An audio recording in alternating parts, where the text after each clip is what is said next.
E aí pessoal, tudo bem? Eu sou o William e hoje eu vou dar continuidade aos medicamentos para diabetes. No outro vídeo eu falei sobre diabetes tipo 1, né, e o uso da insulina.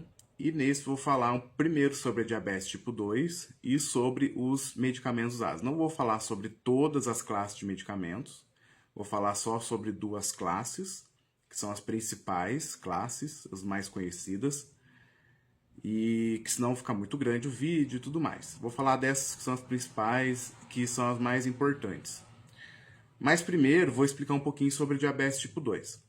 A diabetes tipo 2, você, diferente da diabetes tipo 1, você tem sim uma produção de insulina. Só que a insulina, ela não vai se ligar adequadamente ao receptor da célula. O que é o receptor? A gente tem o modelo que a gente chama de chave-fechadura. Então, você tem a fechadura e tem a chave. Se você não colocar a chave certa, você não abre a porta. E se você coloca uma outra chave, às vezes a chave encaixa, mas ela não é a chave que vai abrir a fechadura. É mais ou menos o que acontece nesse caso. Então, a insulina, ela não vai interagir com o receptor da célula, né, que é a fechadura, e a insulina seria a chave. Ela não vai interagir de forma adequada, ou se ela interagir, não vai ser de forma suficiente. E isso dificulta a passagem da glicose no corpo, na célula.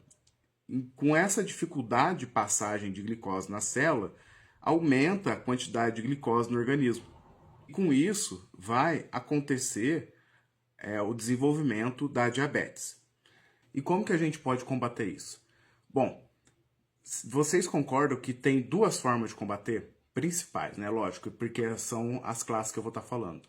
Ou você aumenta a produção de insulina, que aumentando essa produção, mesmo que tenha uma certa dificuldade ali de interagir com o receptor da célula, né, com a fechadura, você aumenta a possibilidade, aumentando a quantidade, vai ter um aumento também dessa interação com as células e a glicose vai conseguir entrar.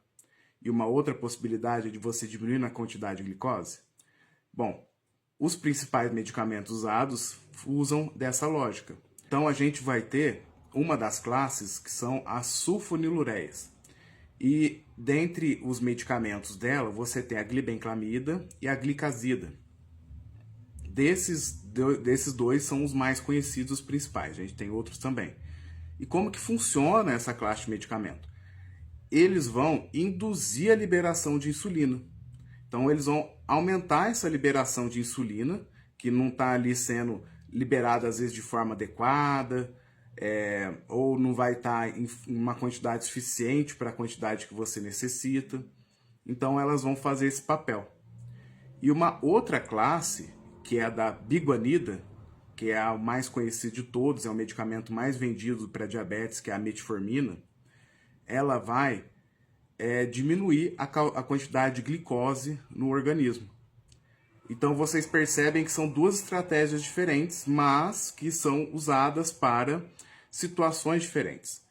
No caso das sulfonilureias, elas são usadas principalmente para pacientes que eles não são obesos, porque não tem uma necessidade de redução do peso. Então, o mais indicado nesse caso, né, lógico que você precisa ter um acompanhamento médico, passar pelo médico, mas o mais indicado, né, para esse tipo de situação são os medicamentos dessa classe. O problema é que esse tipo de medicamento pode causar hipoglicemia. Então, vocês já ouviram alguns casos em que a pessoa tá com a diabetes alta, né, com a glicose alta, e aí ela toma esse medicamento e ela reduz muito a glicemia dela, a ponto de precisar até comer uma bala, alguma coisa. É por conta disso.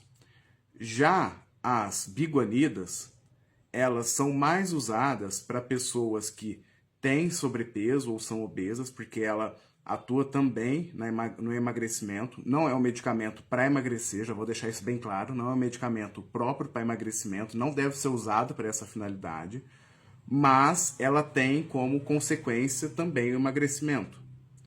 Só que ela vai causar uma falta de vitamina B12. Por isso que pessoas que fazem uso de metformina, é sempre importante estar com os exames de B12 em dia, porque a B12 ela causa um certo cansaço, a falta dela, no caso, pode causar um certo cansaço. Então, se você faz uso de metformina, é importante você estar sempre fazendo acompanhamento. Certo, pessoal? Então, por hoje é isso. Vou falar apenas dessas classes, hoje são as principais. Se talvez em algum vídeo o pessoal se interessar, eu posso fazer das outras classes, que a gente tem os medicamentos mais modernos. E me sigam nas outras redes sociais. Eu tenho o Kawaii, eu tenho o TikTok, eu tenho o Instagram e eu tenho o YouTube. Se vocês puderem se inscrever lá, é @farmacêuticoWilliam. Em todos eles está o mesmo nome, a mesma foto, inclusive, vai estar bem fácil de achar. Certinho, pessoal? Então é isso.